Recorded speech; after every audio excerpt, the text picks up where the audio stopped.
Hello, my name is Marcus. I'm the compiler of a collection of therapy quotes entitled 1001 Windmills of the Mind, a collection of quotes taken from the psychodynamic, or what's often called the psychoanalytic perspective, which long ago was called philosophical medicine, because this perspective or these types of quotes seek to heal memories. They seek to heal the inner child of the past. They seek to heal our internal object relations world. So one theory is that our memories from childhood, they bundle around different themes called internal objects, and we have this internal object relations world, right? And if there's a lot of trauma there, that means that we have a lot of unconscious feelings. Now, if a lot of unconscious feelings, if there's a lot of pain there, one theory is that it can lead to symptoms, physical symptoms, according to Sarno. This perspective seeks to unpick the threads of a traumatic script and then use those threads to weave a new script. They're helping us to be our own existential detective, to identify our patterns, to recognize the pattern that we have in our life regularly that may be dysfunctional or self-defeating or unfulfilling in some way, to see when it started and then to see how it's being lived out in the here and now, in the present, to make these kinds of past-present links, to recognize transference, how we see the present in terms of the past, to see if we can get a better outcome for the past, but it can't be done. But to recognize as well that that's sort of the positive intention of transferring the childhood painful past into the present to see if we can get a better outcome. That's sort of the positive intention. And to see that behavior is a mirror for us to see our unconscious. Right? Anytime we're projecting something, meaning something we don't know about ourselves, and we say it belongs to someone or something else, that's like creating this mirror for us to see what we are repressing. So projection is a means of bringing repressed material to consciousness. Right? So these quotes are helping us to be our own existential detective. Right?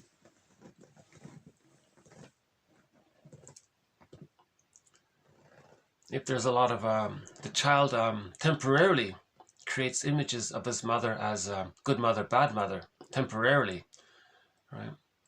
And then when he's feeding or relating to his mother, he can only imagine that he's relating to a good mother, and he denies the times when she's frustrating.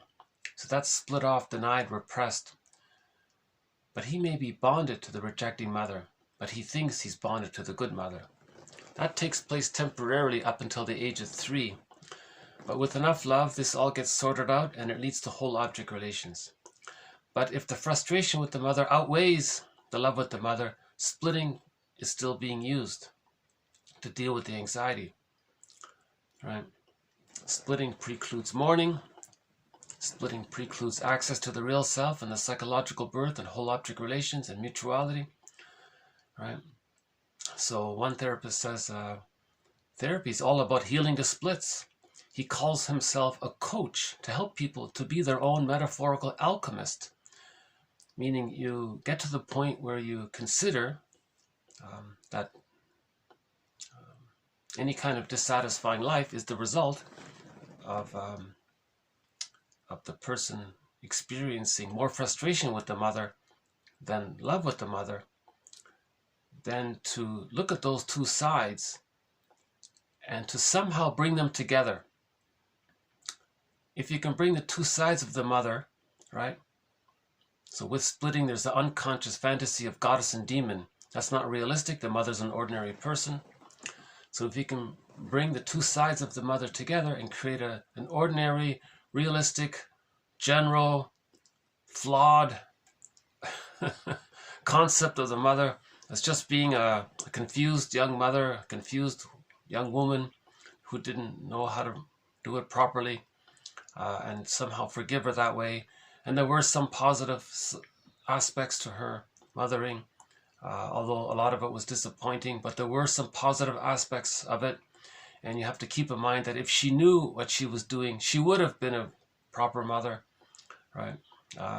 If you can sort of bring all that together and have a whole image of the person and accept the ambivalence, accept that, to stop splitting, to accept that the person is one person, right? That leads to forgiveness. That leads to the concept of whole object relations.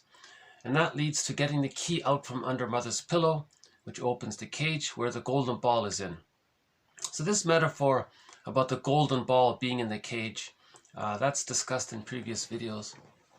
So the idea of being your own alchemist is that if you heal the splits, okay, so the lead there, all that painful, frustrating, messy feelings is like lead.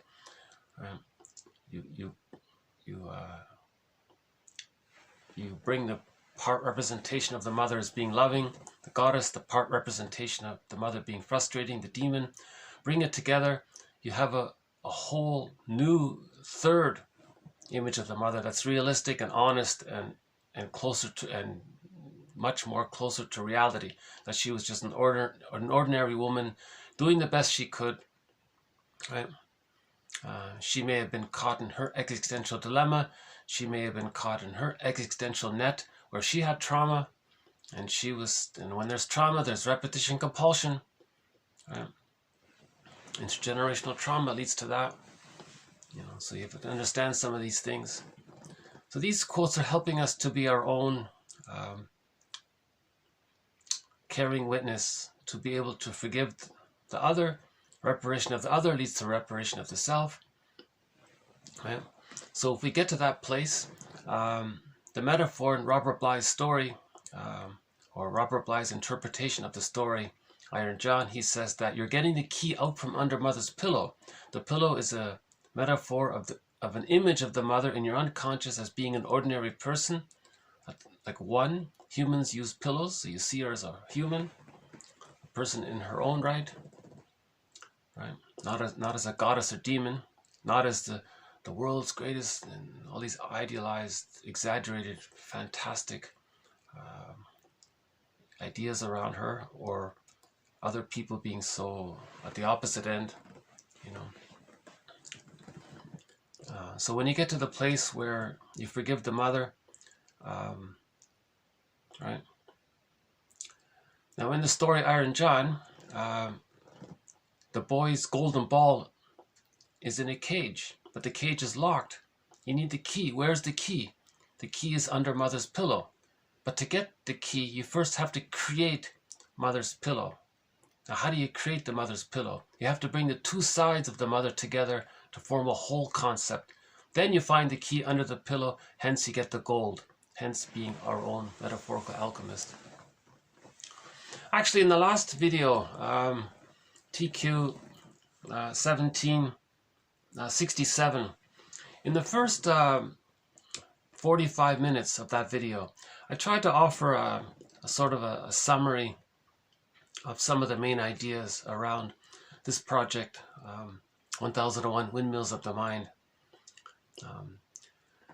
Again, this is a collection of quotes from the psychodynamic or psychoanalytic perspective, immensely underappreciated. To the best of my knowledge, this is only the second collection of its kind, right? And we now have over 1,700 quotes in this perspective, covering a variety of different themes and topics within this perspective, right?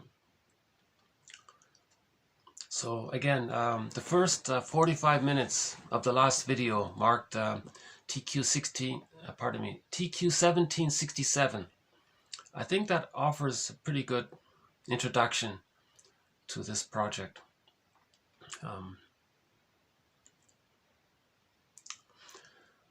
So let's continue then.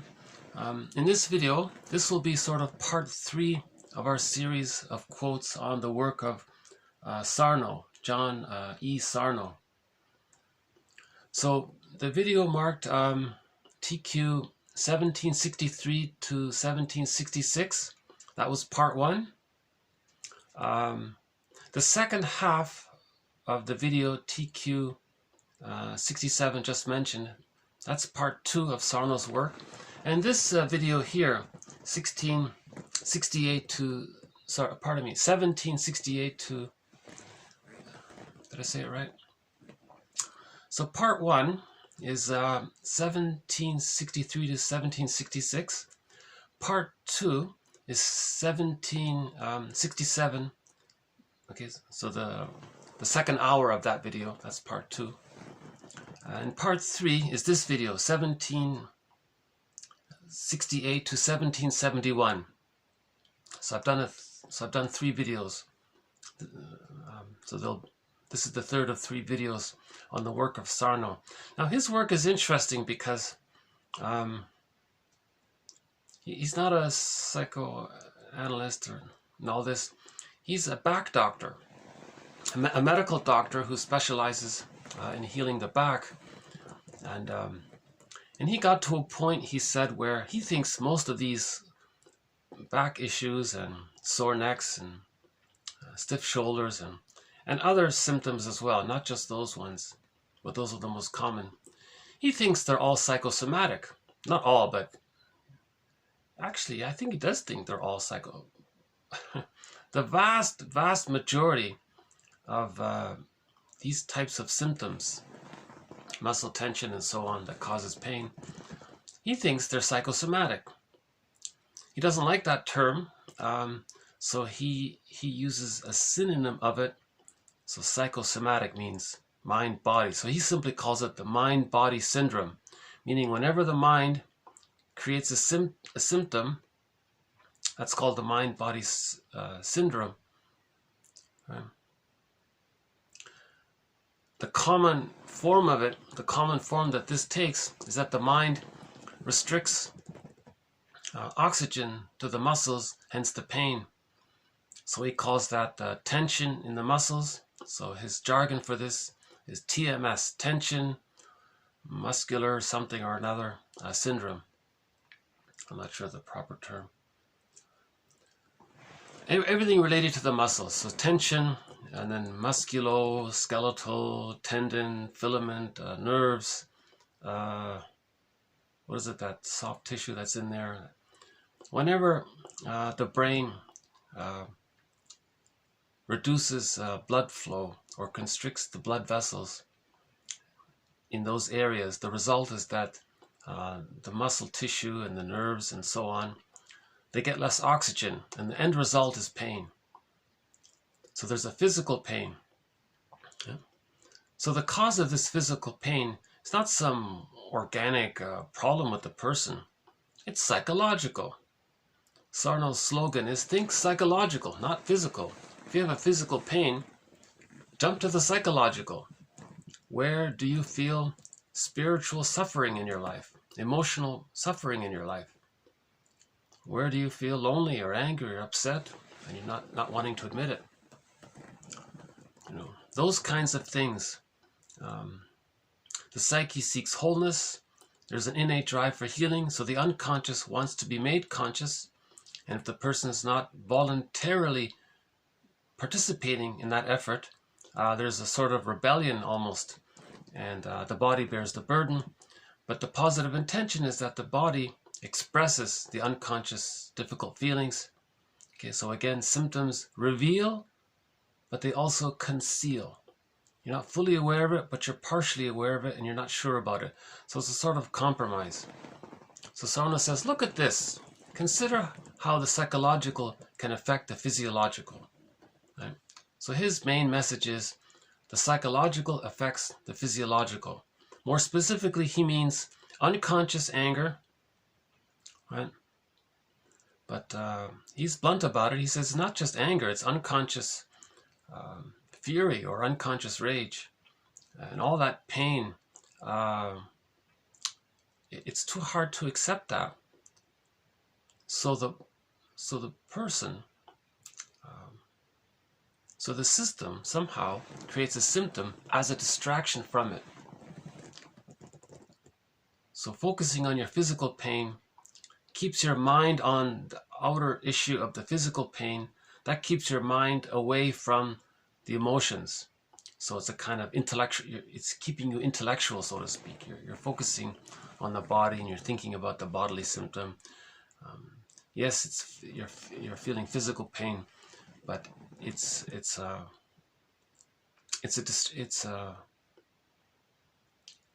like he says, it's a camouflage or a distraction to get your mind away from the more bigger issue of being reminded that when you were a baby, mother was on the phone for too long and you thought that she was going to abandon you, and you felt this fury and you couldn't express it, but the memory's there.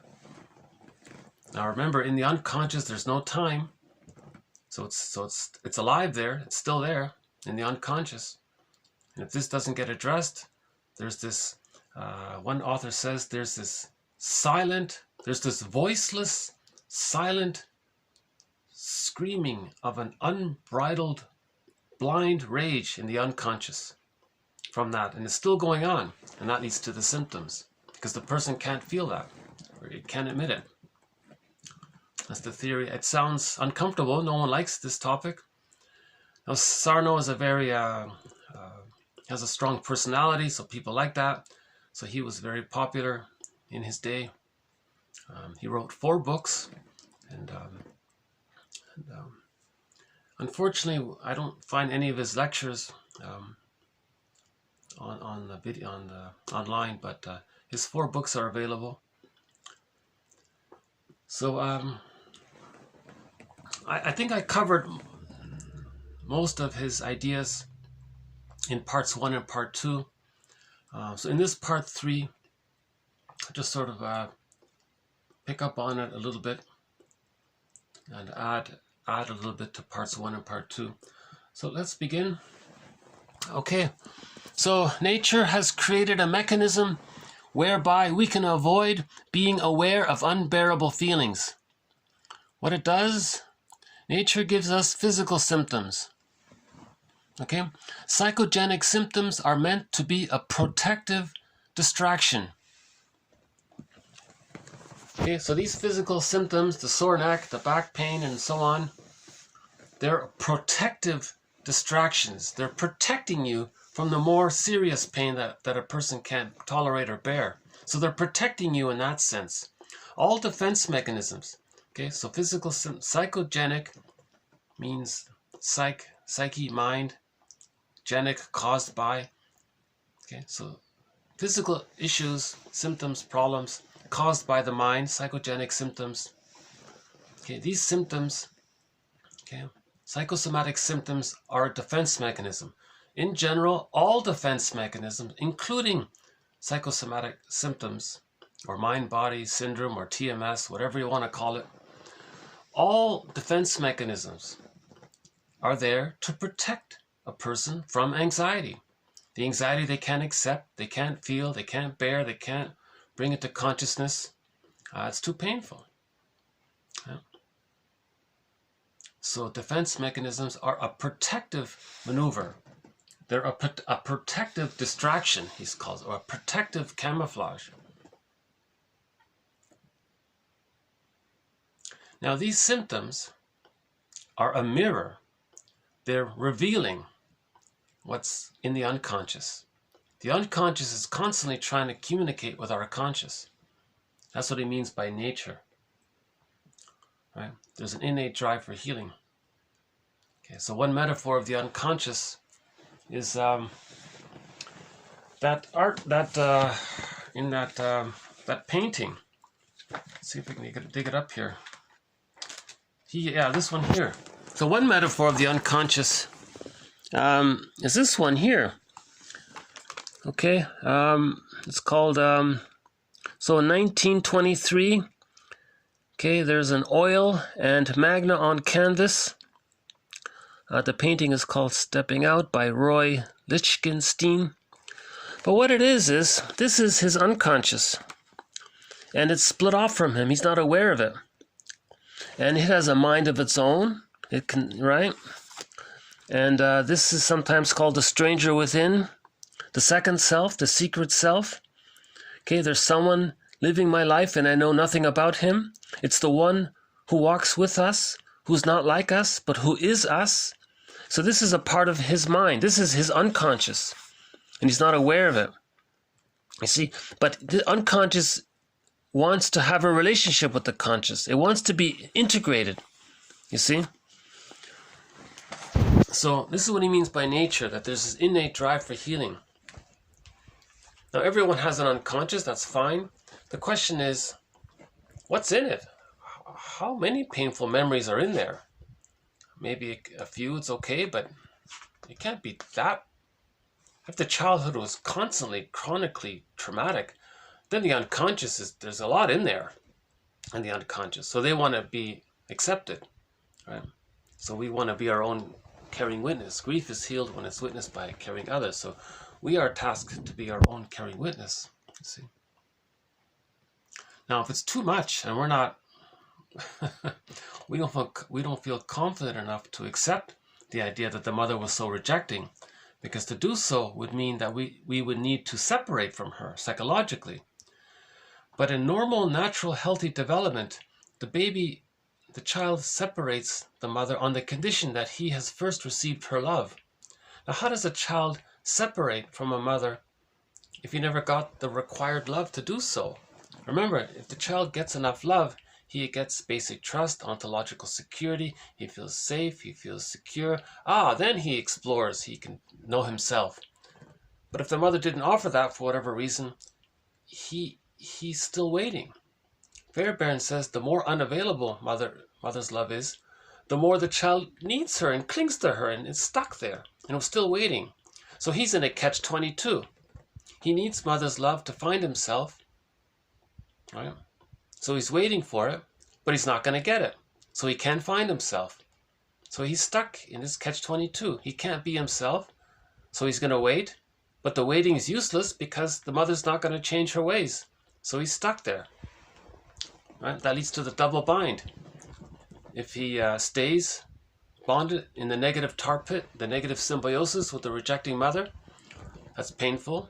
If he tries to separate without feeling ontological security and safety to do so, he's terrified.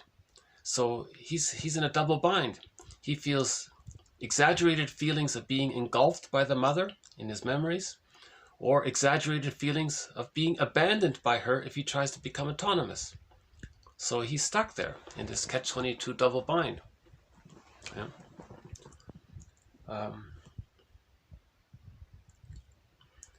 So the idea is that these painful memories, they want to come into consciousness. The degree to which we're rejecting it, we're afraid to separate from the mother. Now that's where the story Orestes is helpful. Orestes says, yeah, I'm going to do this. I'm going to find myself. I'm going to become psychologically, I'm going to be my own person. I want to find my golden ball, the firebird, the real self, the capacities of the real self. I want to have the ability to mourn losses and to have mutual relationships and to find love and satisfaction and to know my interests and to be myself. That's meaningful. I want to have my own personal meaning. It's my life. Orestes says, I'm gonna search for this. Right? Now, when he tries to separate from the mother, because he wants that, he faces the persecutory anxiety. Yeah. He's reminded of the anxiety of not receiving the love that he needs to be himself. There's a lot of anxiety around that. How can he be himself if he never received love? Remember, every baby after he's born wouldn't make it on his own. Humans are not like chickens where they can just run around after they're hatched. When humans are hatched, metaphorically, they need to bond to the mother, and they need what's called an extended womb. Chickens don't need the extended womb. Humans do, right? That's why it's so terrifying to think you can be on your own, psychologically meaning. Not in rebellion with the mother, not angry at the mother, just to feel yourself, to accept yourself.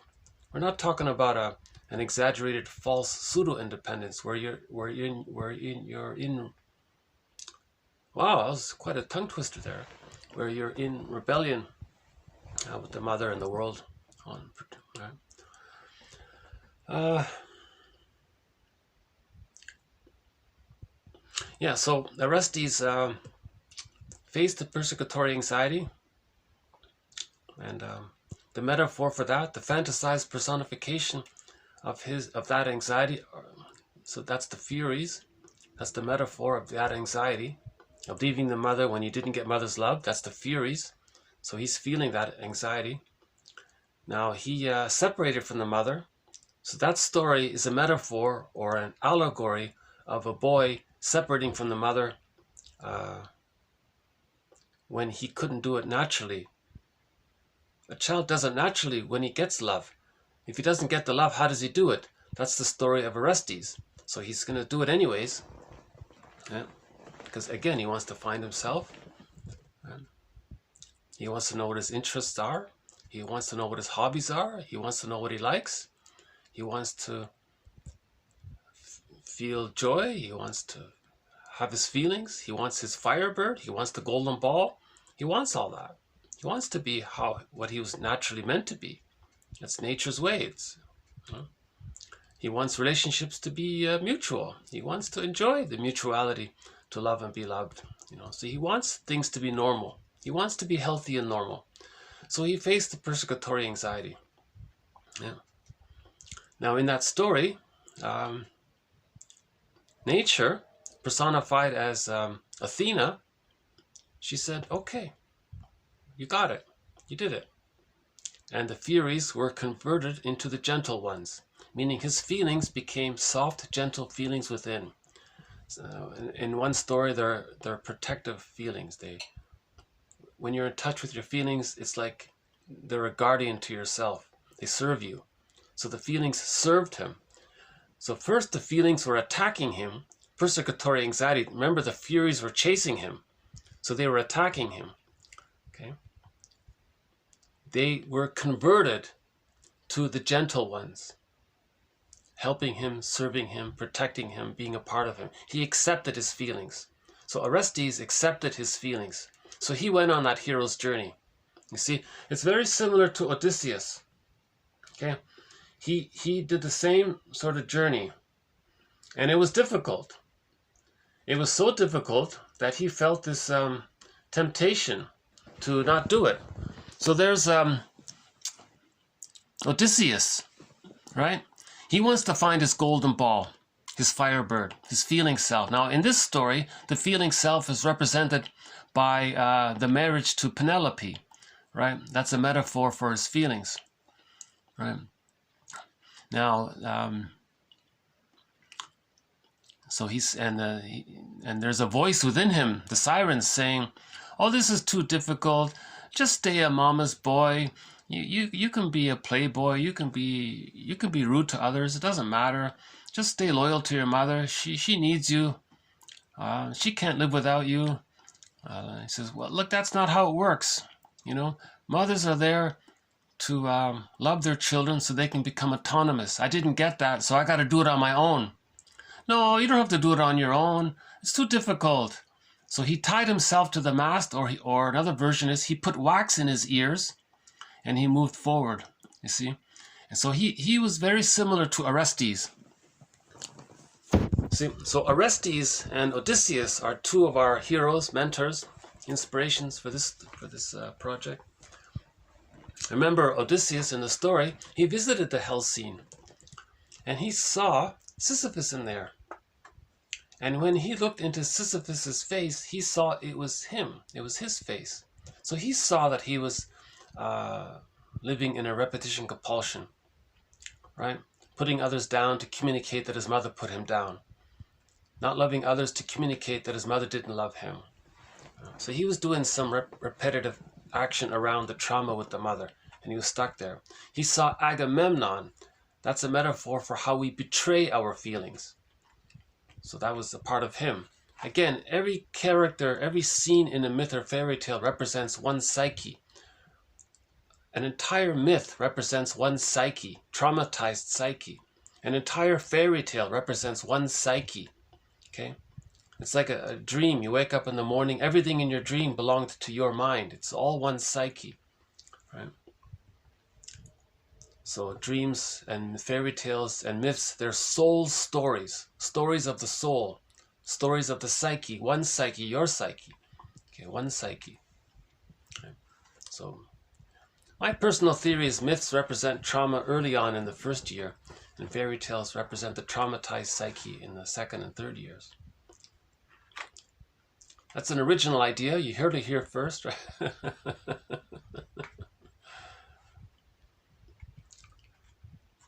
So again, myths and fairy tales are true on the inside, not on the outside. Myths and fairy tales are similar to dreams. You want to interpret them as you would a dream, you know. And yeah, Odysseus, he saw Jocasta in the hell scene, in the underworld, meaning he recognized he didn't get mother's love. Yeah. It's interesting that they put Jocasta there to emphasize this, you know. It's a great story, the Odyssey and Orestes. So that's what this is about. So this guy is very removed. You see, so this would be like Penelope. So this would be Penelope for if he's Odysseus, then he's Penelope. You see, there's a far gap between the two. He's got a long journey, right? Now this journey takes roughly 20 years on average.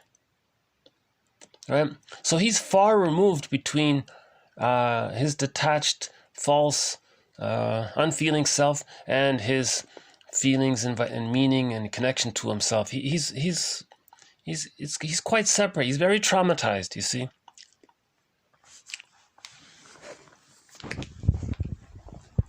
So psychoanalysis, another term for it is psychosynthesis. You see, you want to integrate. You want to re-own what you lost in childhood. You want to bring it back to yourself. We lost our golden ball. It's in this bag. We want to get it back. We want to find our golden ball. Right? The firebird and so on. So that topic's been covered in previous videos as well. And I was thinking, you know, one exercise is if psychosomatic symptoms are the cause of unconscious rage and fury and not being loved, okay, according to Sarno, that's his main thesis, then let's take that painting by Munch. I don't have a copy of it here. Edward Munch has that painting, The Scream. Maybe one exercise would be to try to find words for it. Find a dozen adjectives for it. Maybe that'll help to be our own caring witness, to acknowledge its existence. If we can acknowledge its existence, it helps a little bit. Right? So one author said it's the voiceless, silent screaming of unbridled, blind rage or something. That scream. And you think to yourself, this symptom is from that. And you go, wow, really? And then you have compassion for yourself. See, if you make that link, you have a little empathy for yourself and you calm down a little bit. See? And that exercise, doing it over and over again, can be a form of meditation, where you do that each time. Right? Yeah, and that reminds me of the story Rumpelstiltskin. You're trying to find words for it, right? So that's an exercise. Take that painting, The Scream, and try to describe it. How would you put words to that? Not easy.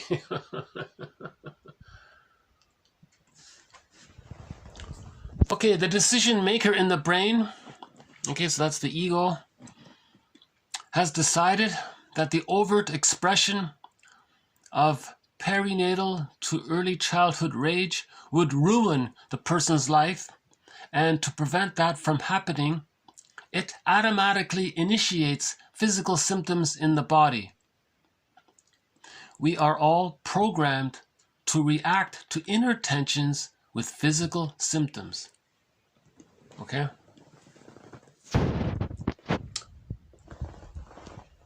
So he just says this is part of the natural body-mind apparatus. This is part of being a Homo sapien.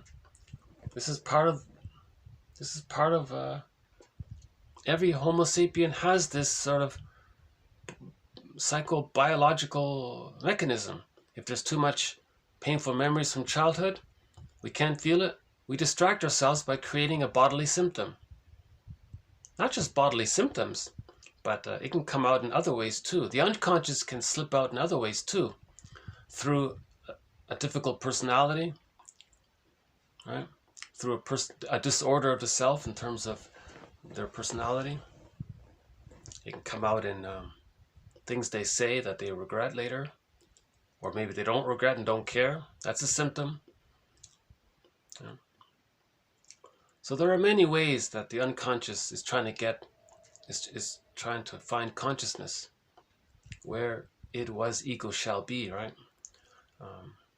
So all throughout this series, we've been talking about this topic, and this part, and Sarno adds some information about the body side of it, where the unconscious is speaking through the body.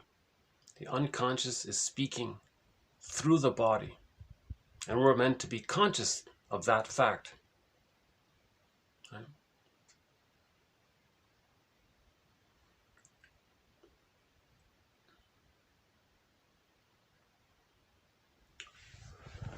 Okay, as long as the person's attention remains focused on the pain syndrome or the physical pain, there is no danger that the emotions will be revealed.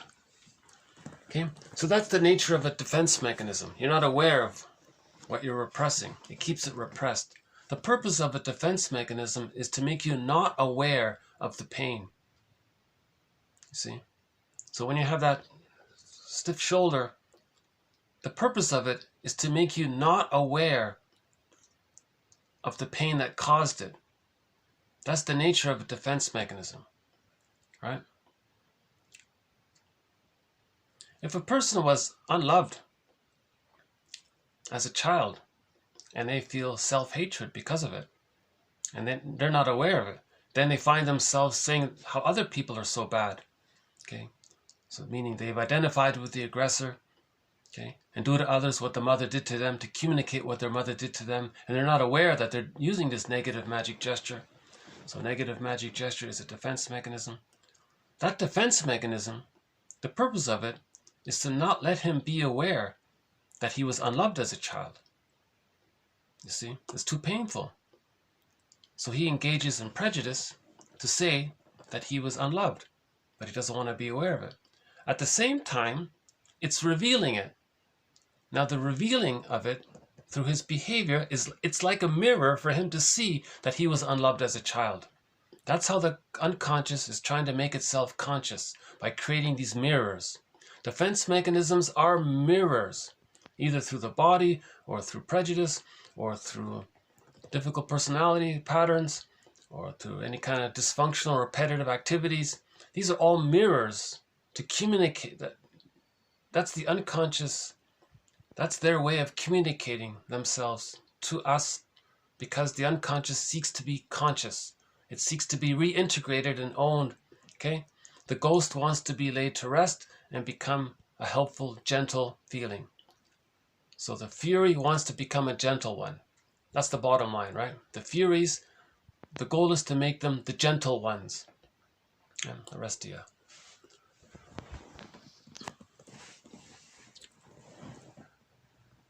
The role of the pain syndrome, okay, is not to express the hidden emotions,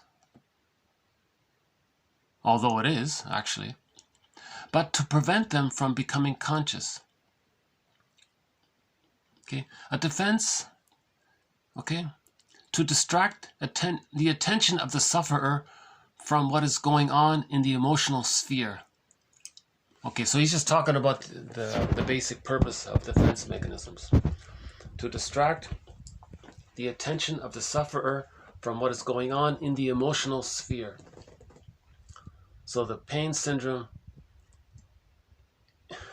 initially, its initial purpose is not to make you conscious, but actually at the same time it is. It's a mirror to make you conscious. So it's doing both. Symptoms conceal and reveal. He's just talking about one aspect of it. But overall, in general, symptoms conceal the repressed emotional material and it reveals it at the same time. They do both.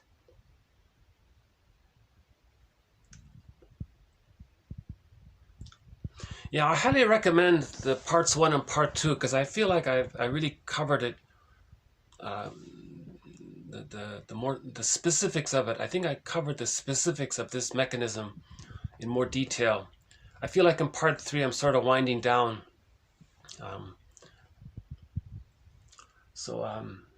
I recommend video TQ 17, 63 to 66, that one there, as well as the video marked TQ 1667. The second half of that, beginning at the 1 hour and 3 minute mark. That starts from there. That covers the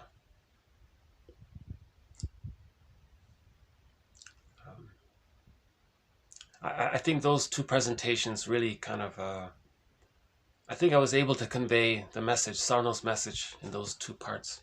Let's see how we do with the rest of this video here. Okay. Defenses against repressed emotions. Okay, defenses against repressed emotions work by diverting one's attention to something other than the emotions that are being kept hidden in the unconscious. So they're a camouflage, a diversion, or a distraction. Now, to be successful, this diversion, or camouflage, or red herring, must occupy one's attention, and it works even better if you are totally preoccupied or obsessed by whatever it is. That is why physical defenses, i.e. physical symptoms, are so good. They have the ability to really grab one's attention, particularly if they are painful. Okay? See if okay, that's a key point there. Particularly if they are painful, right? Frightening and disabling. So you're moaning there, right? That really distracts you, right? So if you're moaning, oh, that distracts you from the emotions, right? We have a quote coming up from Snoopy, the cartoon. He says here, "There's nothing like a little physical pain to keep your mind off emotional problems." Now, I couldn't find the original cartoon, but I imagine Snoopy maybe got his heart broken, and maybe he bumped himself or something, and he's licking a sore wound, and the caption of that cartoon is maybe this: "Oh, so we saw that Snoopy was in love, but his girlfriend rejected him or left him. She hopped on the she hopped on the train. She left. So Snoopy has the blues." We played that song about Snoopy has the blues. So he has this. Maybe he bumped himself. He was in a dreamy state, thinking about missing the girl that he loves. He bumped himself, and his mind is on the physical pain. And then he says, you know, there's nothing like a little physical pain to keep your mind off your emotional problems. So apparently Snoopy said that in a cartoon. I haven't found it. If anyone has it, please send it along. Yeah. That's a good one. I only know the existence of this because Sarno talks about it in one of his books. And he gives credit to the cartoonist who came up with that caption as well.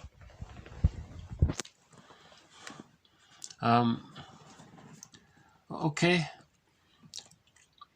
Okay, a good defense mechanism. Okay, a sign of a good defense mechanism.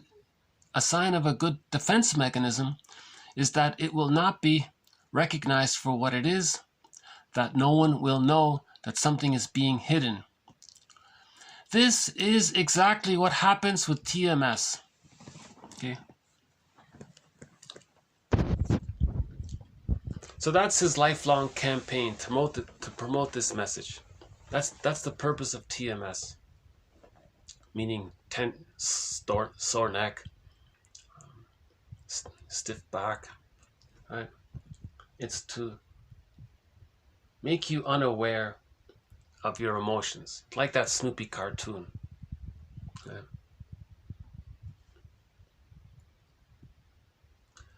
We're not saying it's an absolute thing. Not everything is. It's not an all or nothing situation. But he's saying the most physical issues come from spiritual suffering, emotional suffering, psychic pain, mental pain, emotional pain, social pain. All of these disappointments from childhood. It's too much, so the body bears the burden. Now our mind is focused on these aches and moans and groans, and that distracts us from the real issue. So it's a protective maneuver because we can't handle the real issue. We can't handle the truth, so we focus on this other issue. Yeah. Almost like a straw man argument. You can't face the real topic, so you create this straw man and you focus your mind on, not exactly, but sort of. I think it's more like a red herring. You're chasing the symptom. Sarno says you squelch the symptom, then the symptom pops up somewhere else. Then you get a sore, something else. You deal with that, then you get some other problem. You deal with that, then it moves around. He calls it the symptom imperative.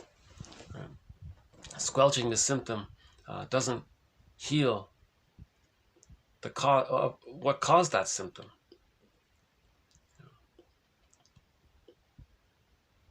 So he says, when people visited him and say, "Doc, I have all this sore back."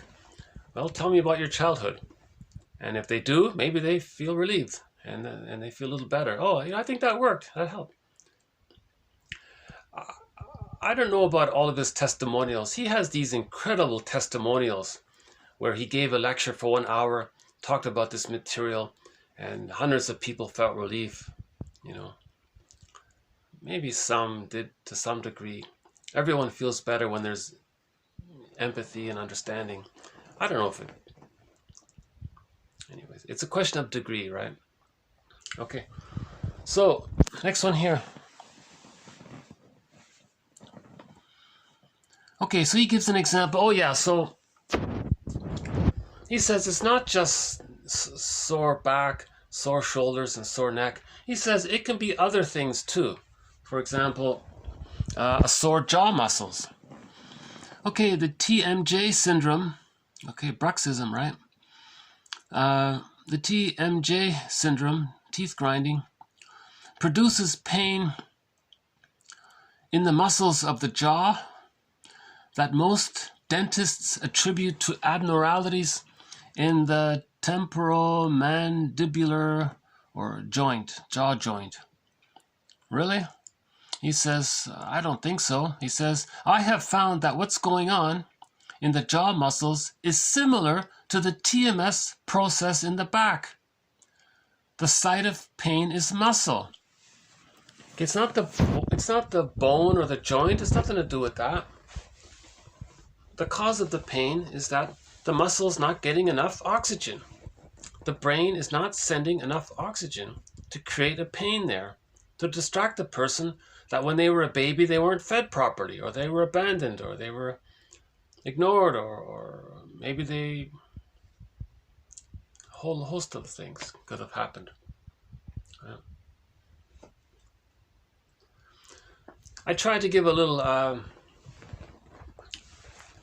drama in that video, in yesterday's video, in part 2 of the video TQ 1767. Just after that first hour, I tried to give this little drama of what's going on. I had this conversation between the soul the unconscious memories, the brain, and this dialogue they had about whether or not they should restrict the flow of oxygen to a muscle to distract them from the bigger issue. It was a little clumsy, but I think the idea of it was sort of generally there. Okay, another one here. Why? Okay, TMS is painful. The altered physiology in TMS appears to be a mild, localized reduction in blood flow to a small region or a specific body structure, resulting in a state of mild oxygen deprivation. Okay, the tissues affected include the muscles of the neck, shoulders, back, you got nerves, tendons, etc. Okay, so for example, it is my impression that virtually every organ or system in the body can be used by the mind as a defense against repressed emotionality. Ophthalmologists tell us that tension-induced visual difficulties are common. I've always felt that. All my life, I've always wondered about that.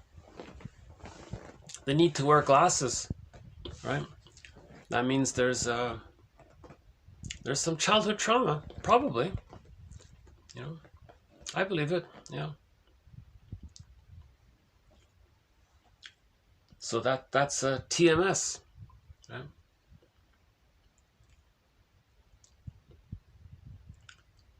So yeah, theoretically, that'd be a good sign of healing. If I no longer needed glasses, wow, I really healed something very deep then, I would think, right?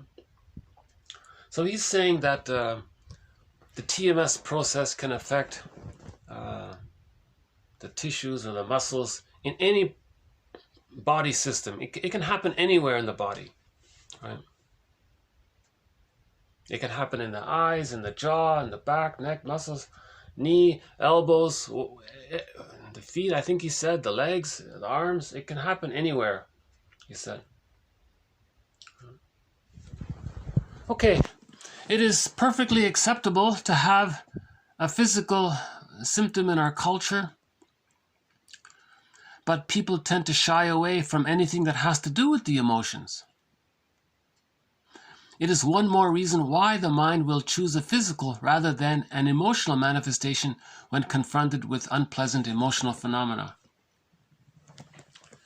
How the mind figured that out, I'll never know.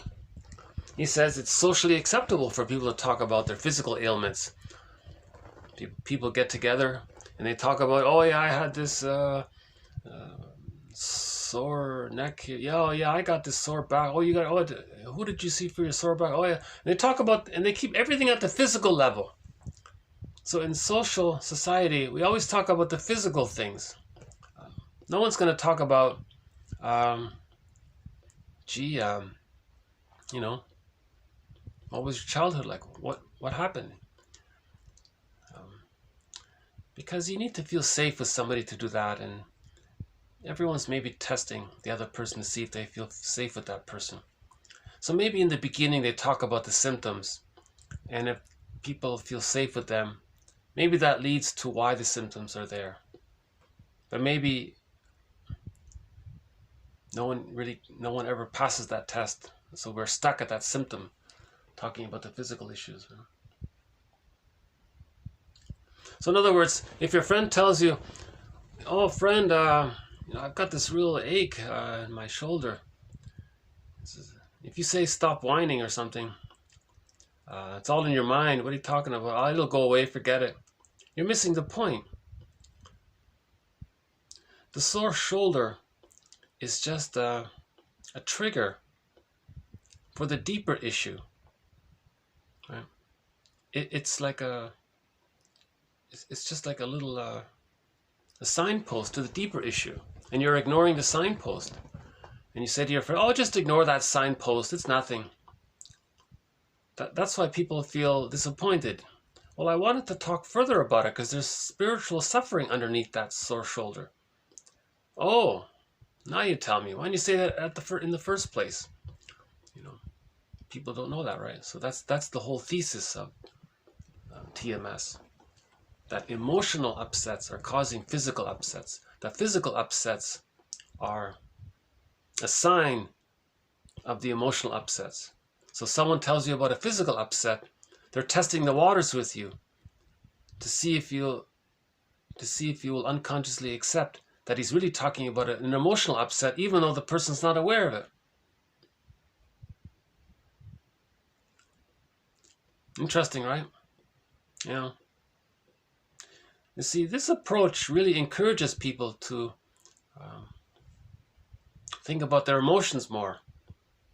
Again, his slogan is think psychological, not physical. Right? Okay, TMS serves repression of difficult feelings. The more that health practitioners identify physical symptoms as, quote, purely physical, right, the more they assist in the emotional repression. This reminds me of religion, right? Likewise, religion serves repression. The more people identify it as, quote, physically real, the more they assist in their own repression. I'm reminded of that slogan, don't worship false gods. Well, the symptom is like a false thing, right? It's leading to the deeper thing.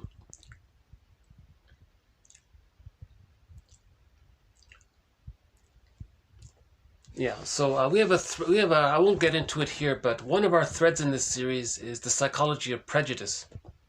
And we talk about the personal dynamics around it, from an individual psychodynamics around prejudice. And we also talk about the sociological side of it. Now, part of the sociological side of prejudice is the psychology of religion, because religion promotes repression. Again, when there's repression, there's projection. When there's projection, there's prejudice. You see? So religion promotes repression. Focusing only on the bodily symptoms, that promotes emotional repression. So they have a lot in common, it seems. Right? Okay, it has been a recurrent observation of mine that the more painful the repressed emotion, the more severe the pain of TMS has been.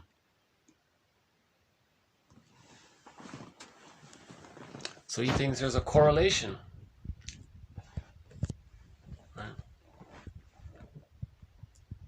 And he talks about triggers too. Like he says, a person is playing tennis, he hurt his elbow. He thinks the cause of it was he moved his arm improperly, and that's the problem of it. He says, well, fine, you can say that, but what it really means is that was a trigger. Just, hitting the ball incorrectly, it's a relatively minor thing. He says, really, what is probably happening is that doing something minor, like lifting a bag or some small physical upset, those are, and if they lead to a severe emotional pain, then that was the trigger for what was underlying all along. That's what he means. The purpose of TMS is to assist in the process of repression. Okay, again, TMS means the body-mind syndrome, meaning you have a physical symptom because it's being used as a distraction from your emotional childhood trauma memories that you don't want to face and you want to keep repressed and you don't want to look at. You just say, forget about it. It's called spiritual bypassing. No, it didn't happen. No, my mother didn't ignore me. Forget about it. It's over. Don't talk about it. Don't look at it. Don't think about it. Okay, so to keep that repressed, disavowed, denied, so there's going to be a rebellion from those memories. The rebellion leads to the symptom. So this process, this dynamic is called TMS. That's what it means. So TMS keeps the emotions repressed, right? So one metaphor is, one author made a joke about it. Okay, one writer jokingly referred to repressed psychic contents as the antisocial inmates of the unconscious. Just a little joke there, a metaphor, right? We seem to have a built-in mechanism for avoiding what is emotionally unpleasant, which is the reason for repression, right? But there is an equally strong force in the mind working to bring those feelings to consciousness, okay? Forever attempting to escape, right? Just like the criminals in jail, they want to escape. That's his metaphor there, right? Okay, and then because of that, you want to send in reinforcements, right? So in other words, that's in psychotherapy, that's called a defense mechanism. So he has this sort of strange metaphor. It's not a great metaphor, but it does convey in part the idea, right? He says you have the warden, I guess, if they're trying to escape, you're going to send in help to keep them in so they don't escape. So that's the metaphor of the mind using a defense mechanism. So the bodily symptom is like the reinforcement. The bodily symptom, right, keeps the emotions repressed, keeps the antisocial inmates in the unconscious. It keeps them repressed because they're always trying to escape. So you create a symptom, the symptom keeps them repressed.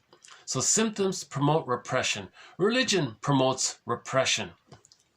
See, religion promotes prejudice. You see, that's the link there. Okay, all family relationships are emotionally loaded. Right, fair enough. Especially if they're dysfunctional, right? It is one of the first things to consider when someone has an attack of TMS that seems to come out of nowhere. So he makes the observation, let's say the guy was playing tennis that day and he threw his elbow out or whatever it was. You can ask the person, did something in your family just happen recently? And he might go, oh my God, yes, this happened and that happened. You know, I found out that my wife was seeing another guy. Okay, there. So the emotions from that, the anger around that, okay, he repressed it, and then it came out through this, and he created this symptom. The tennis was just the facilitating, was just the means to create the symptom. That was, so he actually looked for a trigger. He may have unconsciously sought out a trigger. So he purposely, unconsciously played tennis in a wrong way to create an injury, to have that distraction, because he didn't want to face the thought that he might lose his wife, or that he's angry at what his wife is doing or something. You see, that's the idea around that. Okay, so in other words, there's often a link between family issues and then these physical symptoms as a defense against the family issues. The cause of most back pain is emotional. Okay, interesting statement, right? The cause of most back pain is emotional.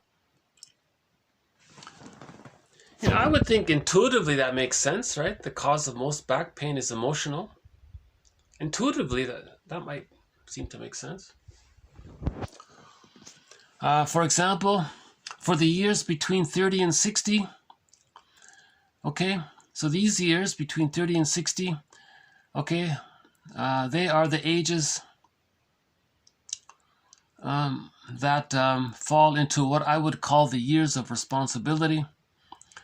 This is a period of one's life when one is under a lot of stress and strain to succeed, to provide and excel.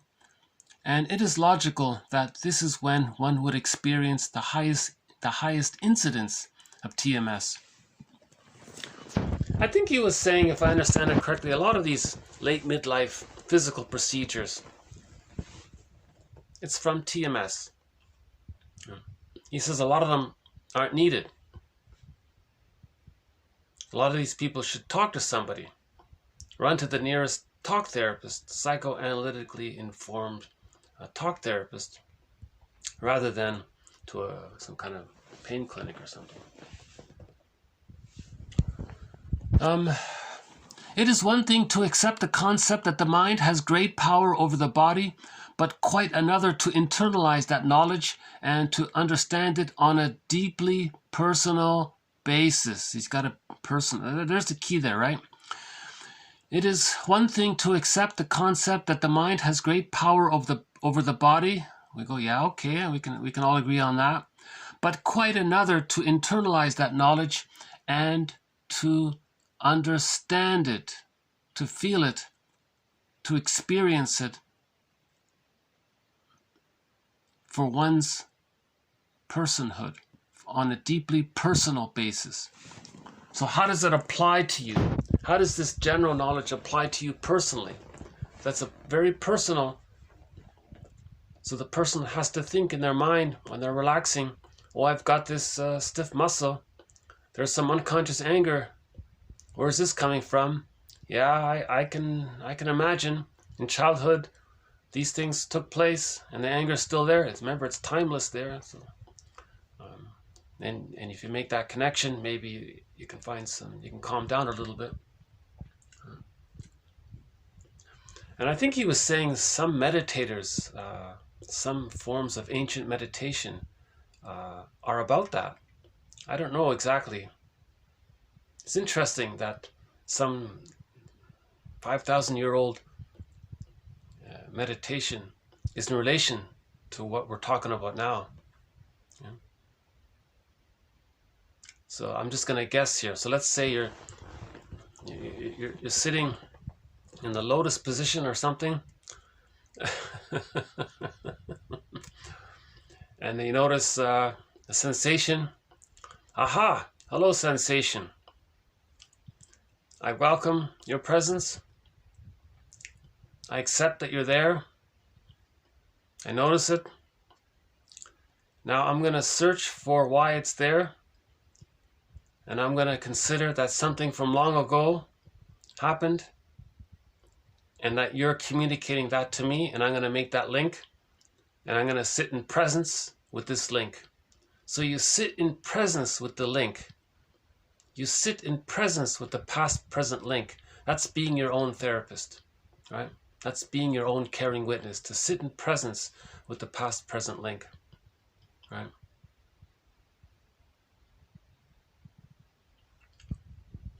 Okay,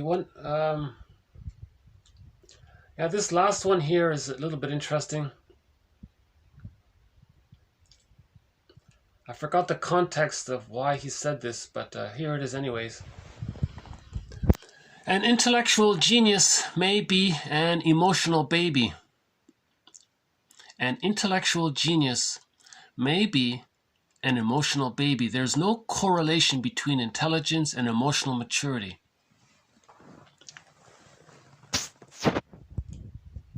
So I talked about this in previous videos about Rinsley.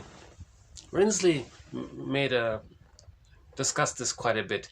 He asked that question: how is it possible for someone to be a PhD but still be an emotional baby? How is there this split between cognitive, physical, biological development and the emotions being stuck in babyhood time? How can this split take place?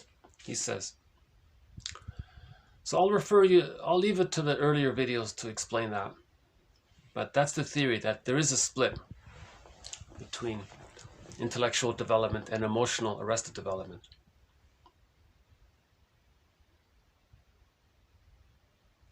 Yeah, that's a big topic in of itself, isn't it?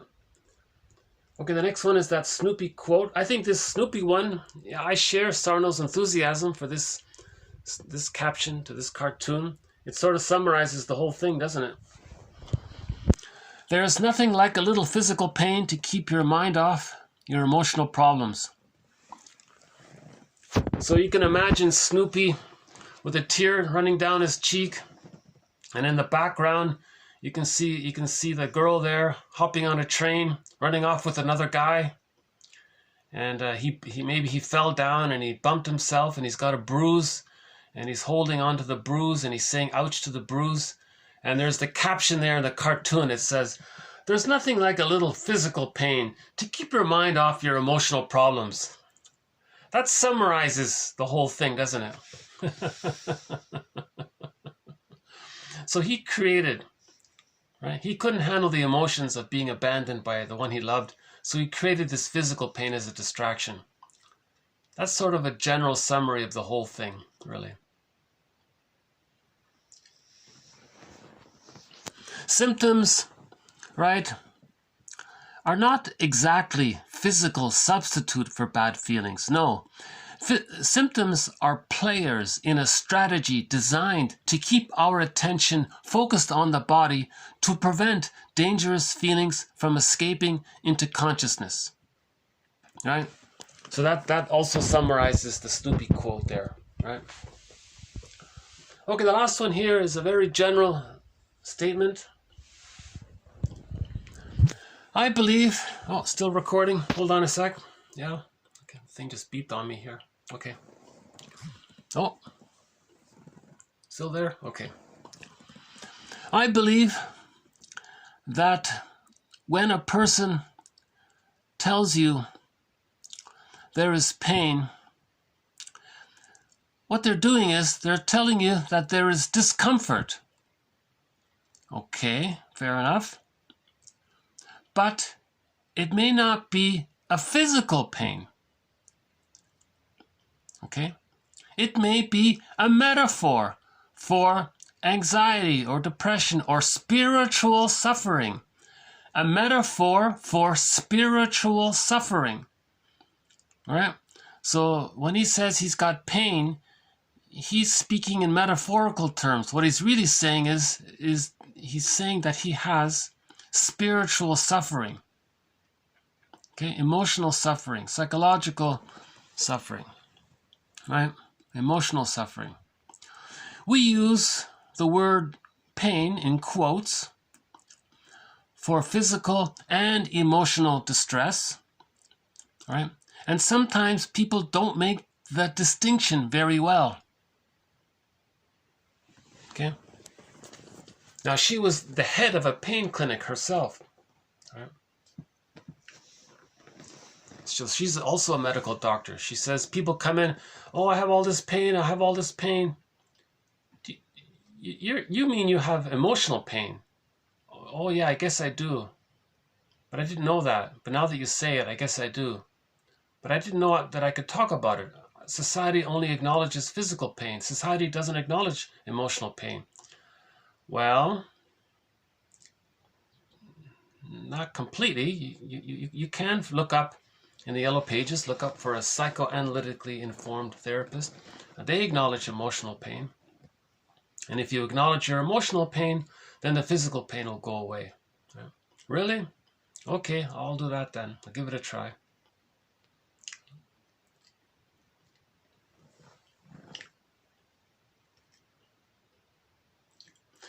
Yeah, I didn't include this quote here.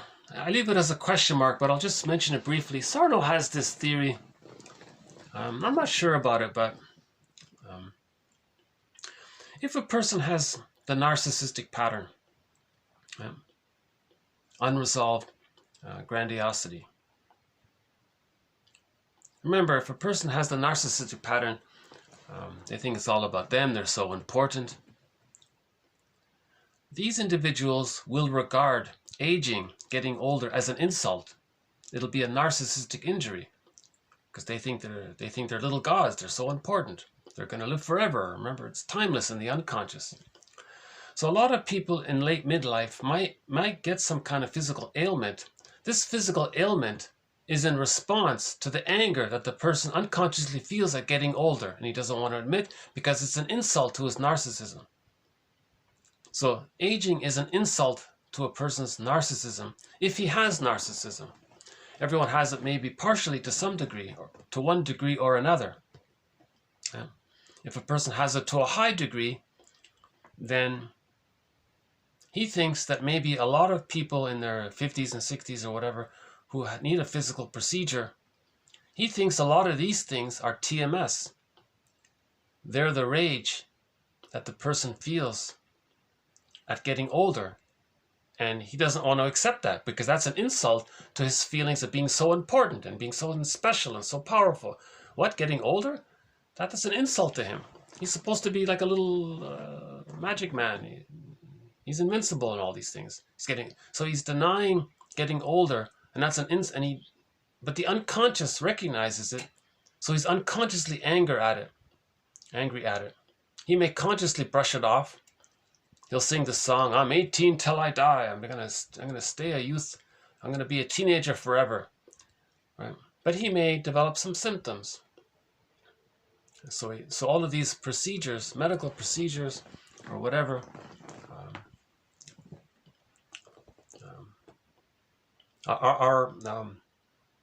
are in response, are distractions to his anger at getting older.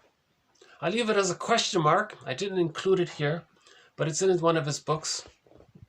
I think it's in the fourth one, called the Divided Mind. Divided mind, you see. That's what that picture is about, the divided mind. We have two minds. He calls it a tale of two minds. Right? Let's see, we still have it here. Remember that guy there with this one here? He says the divided mind. So this is similar to this artwork here, the divided mind. Right? We got the conscious mind and the unconscious mind, right? The divided mind. So everybody is living a tale of two minds. Right?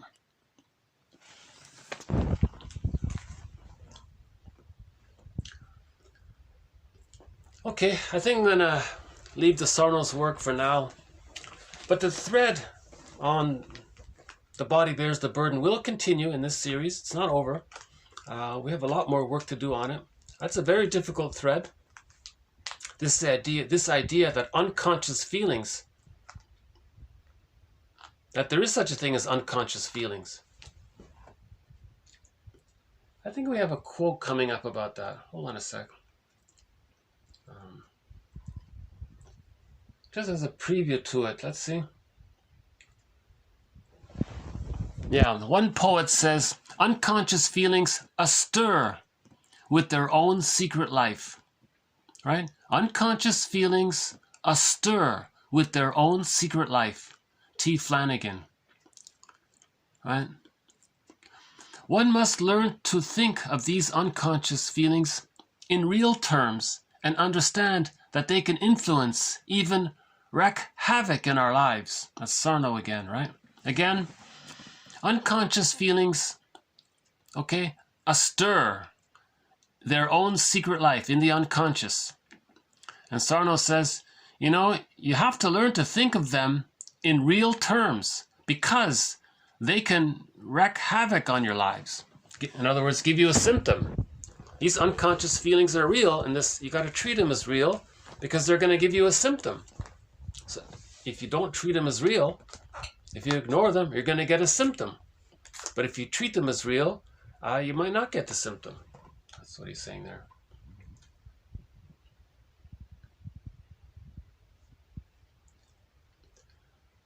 Okay, so I'm going to leave it there with Sarno's work. So we've done approximately, let's see, 2, 3, 4 hours of Sarno. So I really went on a little bit of a phase there.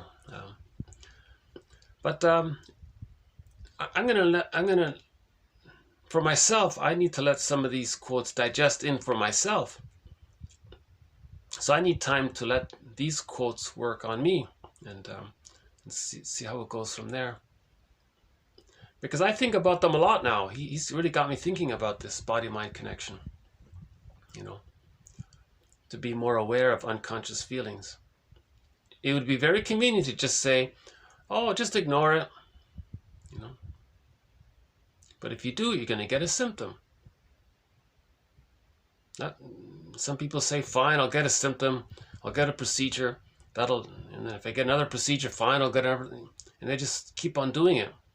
So they're playing whack-a-mole with their feelings. So that's the Agamemnon complex. Okay, so they have the Agamemnon complex. The Agamemnon complex. That story of Agamemnon, that's a metaphor for how we betray our feelings, how we ignore the second mind. We are of two minds, a tale of two minds. Each person is a tale of two minds. This second mind, it's the stranger within. It's the one who's living my life, and I know nothing about him. It's the one who walks with us, who's not like us, but who is us. See, Robert Blythe tells those two lines from poetry. So it's the unconscious self, the second self, the secret self, the shadow soul, the shadow self. In literature, it's the motif of the double, and so on. It's the bag we drag behind us as well. All of the energy in that bag, that's the id, all of that energy. Okay, so that brings Sarno's work to a conclusion for the time being.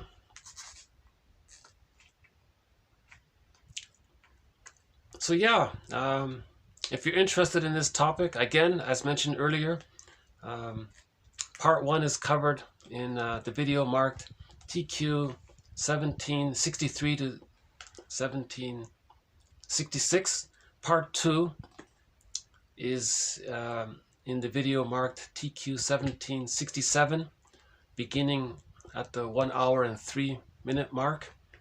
And this video is sort of part 3, sort of a winding down a bit. We'll end on a song here. As promised, I'm going to play another song by the band Delirium. So 4 songs from the band Delirium make up the soundtrack or the playlist to 1001 Windmills of the Mind. We've played 2 already. The acoustic version of After All. We've played Self-Saboteur, about unconscious guilt. So we'll play the 3rd one here. And this one's called Truly. So I'll just run through it a little bit here. Okay, he says here, okay, truly, so there's the album there, Delirium. I know good things, I know bad as well. Any witness of the world will tell. If there is sorrow, then there is beauty and trust, a secret pearl inside the heart of us. So truly, if there is light, then I want to see it. Now that I know what I'm living for, truly, if there is joy, then I want to feel it. Here in this world is where I want to be, because I can't cry anymore. Okay? So, no more secondary gain. No more of this whack-a-mole with his symptoms. No more of this distraction. He wants to find the joy. Right? He doesn't want these physical pains anymore. Right? And there is magic now under the maple red trees. All the sky will scream a mystery. If we are strangers here from the day we're born, why be afraid of freedom if it is yours? Okay? So he means the psyche's innate drive for emotional freedom. Natural, normal, healthy development is I'm okay, you're okay. That's emotional freedom. Natural, normal, healthy development is the psychological birth. With the psychological birth, one has access to the capacities of the real self. One of the capacities of the real self, this part of the person, is that it allows the person to know what they like, their interests, what their hobbies are, what's their unique expression of themselves. That's meaningful, right? So that's the emotional freedom, sometimes called real self-activation. But to find the real self, one needs the key. Where's the key? The key is under mother's pillow. Now, where's mother's pillow? You have to create it. You have to create mother's pillow. How do you create mother's pillow? You create it by looking at both sides of the mother. That's called facing unconscious ambivalence. Very few people want to do that. It's very difficult to admit that. Everyone just wants to split the mother. Say, mother was a goddess and everyone else is so terrible. They just want to divide the world like that. That's rejecting the unconscious ambivalence. That's a trauma. Splitting means trauma. Splitting means that the person experienced more frustration with the mother than love with the mother. And to deal with the anxiety of that reality, the person uses splitting and denies one side and hallucinates for the other side. And they delude themselves. So to get the pillow, you have to face the unconscious ambivalence. You have to bring the split images, those unrealistic split images. It's this verdict of reality that makes the work of mourning so painful. So the person finally gets to the point, oh my God, yeah, I didn't get my needs met when I was a mother. That's what all these self-help books are for. Oh, now I get why there are so many self-help books. Oh, wow, look at all these self-help books. They're everywhere. Now I understand what they're all talking about. Okay, it's to face this unconscious ambivalence. It's to face this painful verdict of reality, that the mother was more rejecting than loving. Not on purpose. She meant well, did the best she could. Right? But the reality is she was more rejecting. If she used the bottle in the schedule, that'll do it. That'll cause the splitting. Right? The baby expects a psychosomatic breast, a natural breast, and to be fed according to his schedule, not some schedule in a magazine. So the person detaches a little bit, okay, sees the two sides of the mother, and recognizes that the mother was very rejecting, more than loving. It may even get to the point where you think the mother was only so terrible, and there was nothing good about it. That's still splitting. So that's a sign of splitting. You either over-idealize the mother or over-demonize the mother. That's still splitting. If you over-idealize the mother, that's a reaction formation of the reality that you really have strong negative feelings towards the mother, but you don't want to accept it because you want to preserve the attachment, because you're not ready to let go and become psychologically autonomous. Man's main task is to give psychological birth to himself, if he didn't get it naturally, with a secure attachment style by the age of 3. Okay, so you look at the two sides of the mother, and you say, yeah, I'm very angry and disappointed. I'm surprised. I'm very sorrowful about all this. And you're sad and disappointed and you're shocked. You can't believe it. Really? The mother did all these awful things? She didn't mean to do it. It doesn't seem right, but the reality, so she was confused. Wow. So we have to forgive her a little bit that way. And we consider the fact that, yeah, okay, I guess she sort of tried to do her best, given her existential dilemma where she was stuck in her trauma. I'm sure she must have tried in some way to do her best. And we can also consider the idea, if she had been loved, she would have been loving. That's easy enough to imagine. We got to somehow forgive the mother by creating a full picture. Okay, one quote from a couple of days ago said, forgiveness means seeing that your mother was in pain. Recognize that your mother was in pain and your father was in pain. Think about the symptoms your parents had. Those symptoms were a distraction, or are a distraction of their unconscious spiritual suffering. So you try to see them as ordinary people. Emily Dickinson's line is, love your wounded neighbor with your wounded heart. Love your crooked neighbor with your crooked heart, or something like that. So we're just ordinary, flawed Homo sapiens, right? We're all flawed, wounded Homo sapiens. Right? And we're all engaged, ideally, in the moral revolution. So all Homo sapiens, that's Wilson's call, is the call for the moral revolution, which is to heal ourselves. The moral revolution for Homo sapiens, for humanity, is to heal themselves. We're all tasked to heal ourselves because man's main task is to give psychological birth to himself, okay, if he didn't get it naturally, with a secure attachment style by the age of 3. So that's healing ourselves. That's man's main task, is to heal themselves. That's the collective effort of all human beings, to heal ourselves. We come out of the womb too early. We're victims of this confusion that happened 10,000 years ago related to serotonin, and then we suffered the children because of it, out of the panic. So I won't go into that here. In a couple of earlier videos, we talked about what happened 10,000 years ago. So it's no one's really fault. It's no one's to blame or at fault, really. Right? It's just something that happened 10,000 years ago,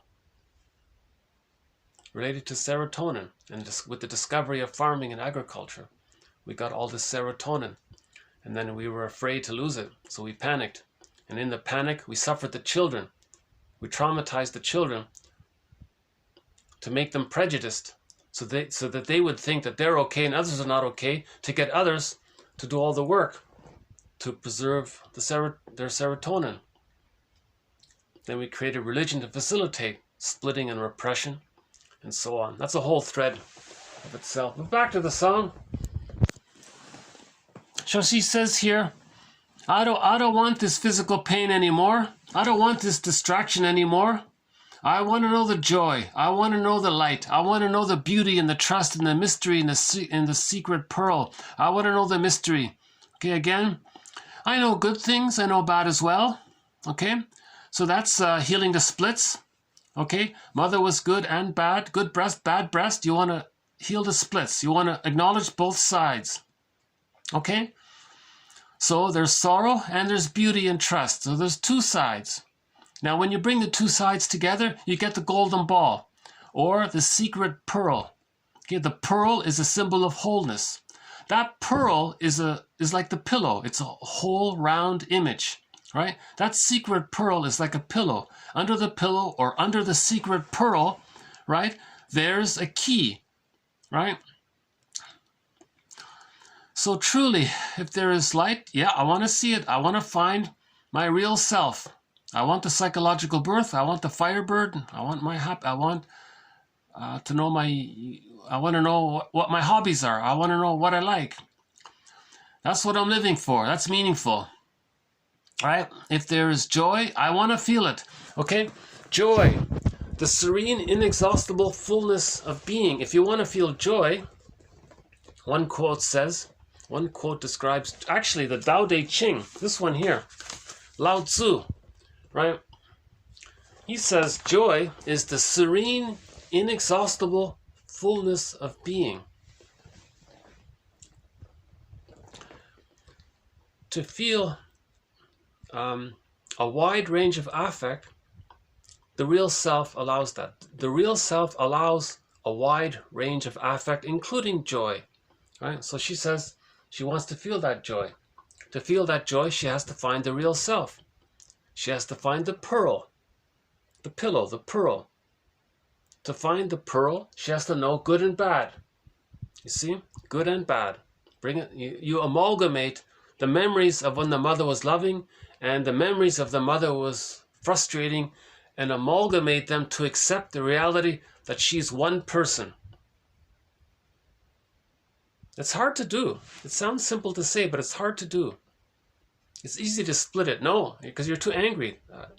So you got to do more work on the forgiveness. See?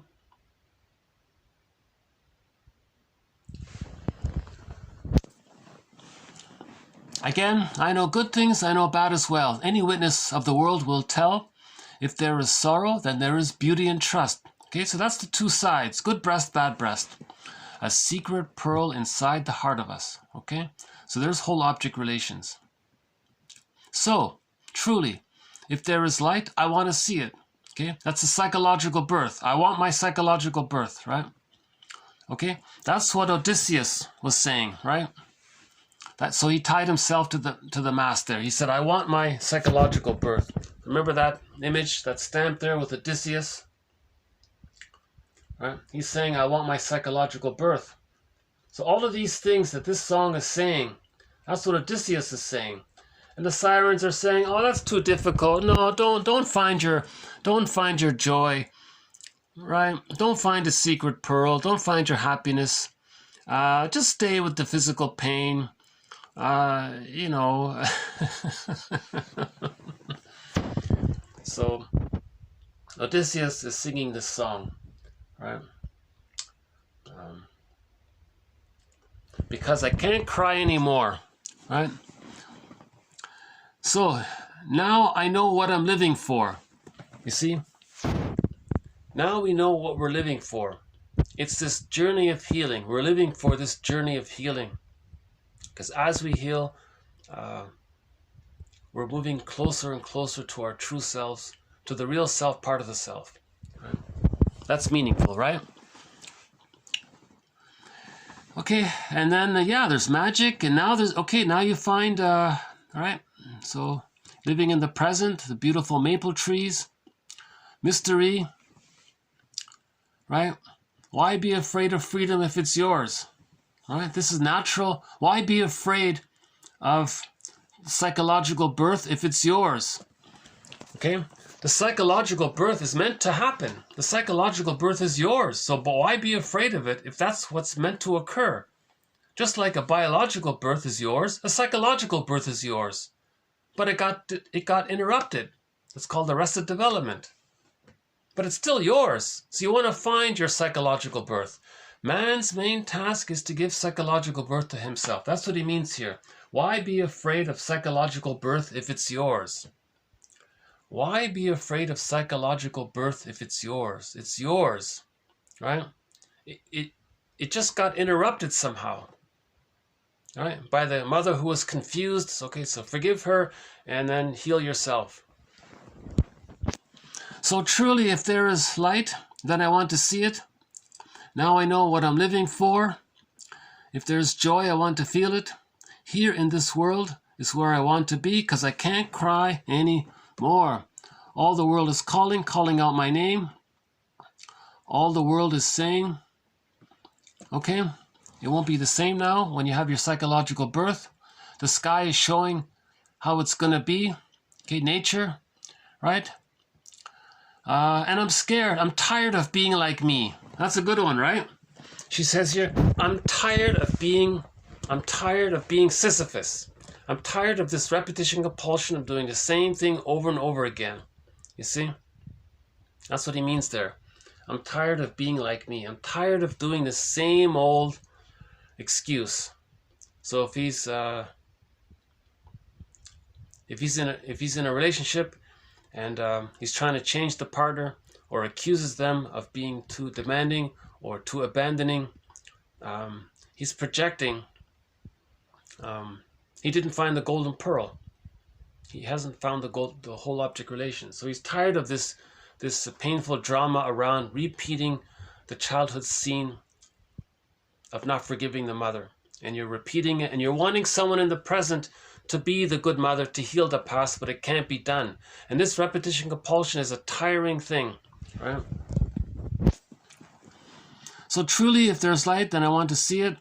Okay, psychological birth. That's what I'm living for. Right? Because I can't cry anymore. Very good song. Okay, this is really a key song on our collection here, truly. So let's crank it up here. Maybe we'll play it a couple of times.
You know, when he says, I can't cry anymore, we might as well say, I can't play whack-a-mole with my symptoms anymore. It's too painful. He can't cry anymore. He can't feel any more of this pain. He's finally listened.